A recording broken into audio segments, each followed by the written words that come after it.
친일 행위인가 강압에 따른 것인가? 오늘날까지도 그 일제강점기 때 우리나라 사람들에 대해서 우리나라 선조들이죠. 우리나라 사람에 대해서 친일 행위다 아니다, 뭐 반민족 행위다 아니다, 범이라든지 또는 뭐 정도, 또는 매도하는 것도 있을 것이고 정치적으로 이용하는 것도 있을 것입니다. 그런 가운데 우리가 외국인의 시각, 그것도 우리가 한번 여기서 참고해 볼 필요가 있을 것입니다. 그 주한미군이나 그 미국 대사관 사람들, 이 미국인들이 한국에 오면은 사실 한국의 문화나 한국 사람들의 행동 양식에 대해서 잘 모르기 때문에 상당히 생소하게 느끼고 왜 저렇게 했을까, 왜 저렇게 할까, 뭐 이렇게 궁금해하는 부분이 많습니다. 거기에 대한 지침을 주는 그런 책이 그 폴 크레인의 한국 문화 이야기, 영어로 코리아 패턴즈, 이렇게 되어 있습니다. 이 사람 폴 크레인은 일제강점기 때 그 한국에 같이 있었던 사람입니다. 그러니까 선교를 하면서 한국 사람들과 동고동락을 하면서 한국 사람들을 많이 이해하게 된 사람인데, 이 사람이 문화인류학적인 그런 전공이 있어가지고 여기에 대해서 아주 통찰한 그런 글을 쓴 것입니다. 지금도 미국인들의 한국을 이해하는 하나의 그 서적이 되고 있습니다. 한국민과 같이 식민지를 겪은 외국인의 눈, 우리 그런 제목을 한번 보겠습니다. 일본 제국이 우리 대한제국을 사실상 강제로 병합했죠. 그랬을 때 과연 한국 사람들, 한국 민족은 어떤 반응을 보였느냐, 이것이 제3자가 보는 시각에서 하는 이야기입니다. 그는 폴 크레인이 보기에 그 일본의 주권 침해는 당연히 뭐 해서는 안 될 일이지만은 그런 어떤 일본의 강제적인 어떤 점령과 그 다음에 강제적인 병합, 그리고 강제적인 지배, 이런 것에 대해서 한국인의 반응을 자기가 보면서 잘 이해하지 못하겠다라는 것입니다. 왜냐하면 그 미국인이라면 저렇게 하지 않았을 텐데, 이런 관점이죠. 그래서 그는 이제 한국에는 문화가 다르다, 미국인 서양인과 다른 문화가 있다, 그런 또 사고방식, 이것도 미국인과는 다르다, 그런 관점에서 이 연구를 한 것이죠. 또 그래서 그 연구 결과가 굉장히 그 한국인을 이해하는 데 도움이 됐기 때문에 주한미군이나 또는 미국 대사관에 있는 미국인이 한국을 이해하는 기본서가 됐다는 것이죠. 코리안 패턴즈. 심지어는 뭐 우리나라에서 군사 쿠데타가 있지 않았습니까?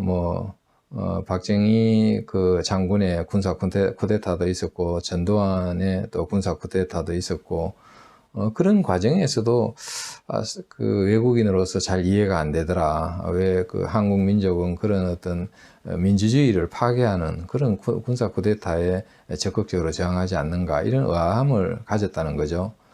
그런데 폴 크레인의 책을 읽고서야 이해를 했다, 이렇게 말하고 있습니다. 폴 크레인에 의하면은 그 한국 사람들은 일제의 강제적인 한일 병합에 큰 규모로 공개적인 저항을 하지 않았다, 이렇게 밝히고 있습니다. 반대는 했지만 그것은 형식적인 것에 불과했다, 이렇게 봤습니다. 그 사람이 보기에 한국인은 1909년에 안중근의 이토 히로부미 사살, 그리고 1919년에 3.1 운동을 제외하고는 이렇다하게 일본의 점령과 지배에 공개적으로 저항한 것이 없다, 이렇게 단언을 했습니다. 물론 뭐 그 긍정하는 부분도 있습니다. 일본의 식민지화, 일본식 행정개혁, 또는 일본의 그 헌병 경찰에 의한 그 치안 유지, 대동아 공영권 실현, 한국어 폐지와 일본어 사용, 또 한국의 역사와 문화 말살, 일본식 이론 강요, 일본 왕에 대한 충성 맹세, 일본인으로 동화시키려고 하는 것, 그런 것들 다 일본이 시도했지만 다 실패했다. 그것이 다 한국 민족이 저항했기 때문에 실패한 것이다. 그런 점은 긍정은 했습니다. 일제강점기 동안에 그 국내에 있던 그 한국인들의 그 일제에 협력한 문제에 대해서도 밝히고 있습니다. 그 사람이 보기에 국내의 한국 사람은 일제강점기 동안에 살아남기 위해서, 즉 생계를 위해서 일본인들과 협력했다라고 시인을 했습니다. 그렇지만은 거기 일본에 협력했다고 해서 국내에 있는 한국인들이 부끄러워하거나 그러지 않았다는 것입니다. 오히려 떳떳하게 생각했다, 이렇게 밝히고 있습니다. 왜냐하면 조상이 물려준 땅을 굳건하게 지키고 있었던 거 아닙니까? 또 그것을 어디 회피하거나 도망간 것이 아니라 그 삶의 터전에 고난이 있고 강압이 있더라도 지켜냈다는 거죠. 그런 점에서는 떳떳했다, 이렇게 말하고 있습니다. 오히려 도망자, 좀 지나친 표현이지만은 조국을 떠난 사람이 오히려 비겁하고, 반대로 국내에서 자리를 지키고 있었던 국내 사람들, 그 사람들이 오히려 고난을 이겨내고 더 떳떳했다, 그렇게 본 것이죠. 어려우니까 회피하는 것이 아니라 그 어려움을 몸소 겪으면서도 국내에서 버텨냈다는 것이 오히려 더 떳떳하게 본다는 겁니다, 국내 사람들이. 그래서 나중에 해외에서 독립투쟁한 사람들이 국내에 돌아왔을 때 국내 사람들과 상당한 시각차를 보이면서 충돌하게 되죠. 그렇지만은 결국은 국내에 있는 사람들이 이기게 됩니다. 그 해외 독립운동가가 국내에 와서 사실 국내의 민족 지도자에 대해서 불만을 표시를 한 바가 있습니다. 송진우는 사실 임정을 지지한 사람으로서 상당히 임정에 호의적인 사람입니다. 그래서 1945년 12월 중순에 임정 요인들의 귀국 환영 준비회를 겸한 간담회를 서울 국일관에서 개최했습니다. 여기서 중국서 온 신익희 등은 이 국내 지도자 송진우를 포함해서 에게 말하기를 친일하지 않고 어떻게 생명을 부지해 왔겠느냐, 이런 말로 국내 인사 친일론, 또 국내 지도자 숙청론을 제기했습니다. 이 말을 듣고 국내 지도자의 한 사람이었던 언론인 장덕수는 그러면 나도 숙청되겠구만, 이렇게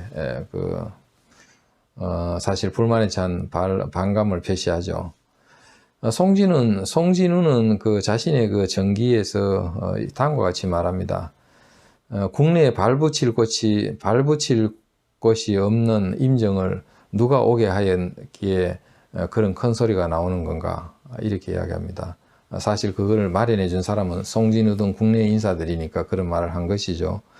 더구나 일반 국민에게 모두 떠받들도록 하는 것이 3.1운동 이후 임정의 법통 때문이지, 임정 요인들, 당신네들을 위해서가 아니다, 이렇게 이야기하고 있습니다. 임정의 법통 때문에 국민에게 떠받들도록 했지, 무슨 임정 요인들을 무슨 더 잘했다고 떠받드는 것이 아니다, 이렇게 밝힌 거죠. 그리고 또 이렇게 이야기합니다. 중국에서 궁할 때 뭣들 해먹고서 살았는지 여기서는 모르는 줄 알아요, 이렇게 이야기합니다. 그러니까 중국에서도 생계 유지를 위해서 당신네들 한 것을 알고 있다, 이거죠. 그거나 국내에서 생계 유지를 한 것이나 뭐가 다르냐, 이런 관점입니다. 또 솔직한 말을 합니다. 국외에서는 배는 고팠을 테지만 마음의 고통은 적었을 거 아니냐. 사실이죠. 국내에서 일본 제국의 감시와 그런 여러 가지 시어머니 등살 같은 그런 감시를 받고 있었던 국내 인사들에 비해서 해외에 있었던 사람들은 그런 건 없지 않았느냐는 거죠. 그런 거를 지적하면서 서로 약점이 있는데 그렇게 서로 약점을 물고 늘어졌어야 되겠느냐, 그러면서 하여간 귀국했으면 모두 힘을 합해서 건국에 힘쓸 생각들이나 먼저 하도록 해요. 국내 숙청 문제 같은 것은 급할 것 없으니 임정 내부에서 이런 말들을 삼가하도록 하는 것이 현명할 거요, 이렇게 송진우가 말을 했습니다. 신익희는 당연히 할 말을 잃었죠. 그 이후 임정의 숙청론은 고개를 숙였다, 이렇게 되어 있습니다. 그리고 김구도 국내 지도자 숙청 주장을 했습니다. 1945년 12월 27일 3천만 동포에게 고함이라는 방송을 했습니다. 여기에서 적지 않은 협잡 정객과 또 친일분자, 민족 반역자들을 숙청하여야 하겠습니다. 대의명분상으로도 그렇고 실제로 그들이 통일을 방해하고 있다는 사실인 까닭입니다. 최소한도 제약이 많아서 용서할 수 없는 불량분자만은 엄징하지 않으면 안 될 것입니다. 엄격하게 처벌하자는 것이죠. 이러한 김구 주장은 사실 예민하게 김구의 발언을 듣고 있던 국내 지도자들은 상당히 기분이 불쾌했습니다. 왜냐하면 자신들을 친일파로 모는 듯한 논리였기 때문에 오히려 이 말로 인해서 김구에게 등을 돌렸죠.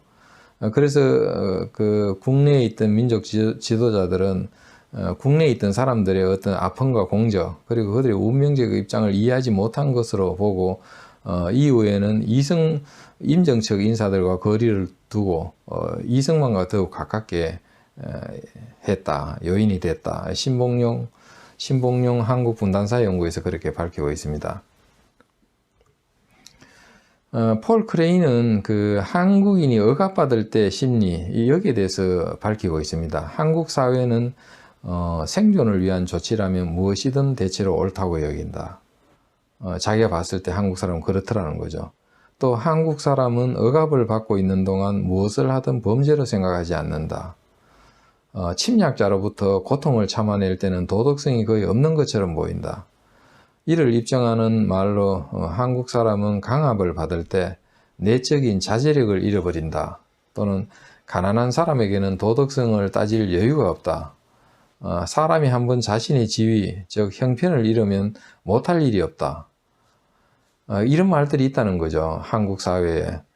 그렇게 한국 사람은 고난을 묵묵히 견디면서 언젠가는 그들 일본인과 도를 넘은 사람들이 벌을 받게 될 것이라고 생각하면서 해방을 꿈꾼다는 겁니다. 상당히 공감이 가는 말입니다. 또 해방 후 이제 압제가 풀렸을 때죠. 그때 한국인 심리에 대해서도 말하고 있습니다. 한국인은 외부의 압력이 사라지면 그간의 자신들의 잘못에 대한 공식적인 참여와 고백을 하고 다시 공동체 생활에 참여할 수 있다고 생각한다. 그렇게 생각한다는 거죠. 실제로 그렇게 됐습니다. 이런 관점에서 보면 일제강점기 하에서 국내에 살았던 한국인의 삶에 대해서 비난하기 어렵다. 사실 그런 문화적인 의식을 갖고 있는 사람에게 비난하기 어렵다는 거죠. 억압이 있고 강압이 작용하는 조건에서 한 행동을 압제가 풀린 세상에서 뭐라고 하는 건 맞지 않다는 거죠.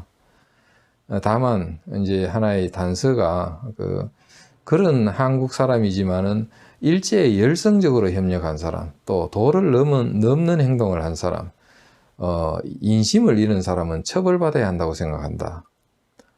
사실 그렇습니다. 어느 정도까지는 용인을 하는 게 우리 사회라고 하지만은 심한 경우는 용납하지 않죠. 그거는 벌받아야 한다고 보는 게 맞는 거죠. 한국 전쟁 때를 보면은 공산군에 점령당한 우리 대한민국 국민도 비슷한 행동을 했습니다. 일제 강점기 때 한국 사람이 일본인들과 협력했지만은 6.25 때 공산군이 점령을 하자 또 공산주의자들에게 똑같은 협력을 했다. 왜냐하면은 협력하지 않고 그렇게 하면은 반동으로 몰리는 거 아닙니까? 그러니까 죽지 않기 위해서 협력하는 거죠. 대한민국 사람은 적치하에서 그들이 하지 않으면 안 된다고 느끼는 대로 행동했다. 말하자면 강압이 작용하는 조건에서 부역을 할 수밖에 없고 부역을 했다는 거죠. 그러나 그렇다고 그들을 처벌할 수는 없다는 겁니다. 점령지 국민 전체를 반역자로 규정할 수 있겠습니까? 그렇게 못하죠. 단지 이제 문제되는 것은 열성적으로 도를 넘게 행동한 사람이 문제가 됩니다. 그런 사람은 당연히 처벌받아야죠. 그거는 국민들이 다 그렇게 처벌받아야 한다고 생각합니다. 근데 또 이런 사람들은 자기가 처벌받을 줄 알고 북한군을 따라서 월북을 합니다. 근데 그러지 않고 자신의 그런 악질적인 행동을 숨기고 있다가 체포될 경우에는 처형당했습니다. 80년대 1980년 신군부의 통치도 그 한국인은 강압으로 인식했다고 합니다. 박정희 대통령이 그 시해당한 1979년 말에 전두환 장군 등 신군부가 12.12 쿠데타를 일으키죠.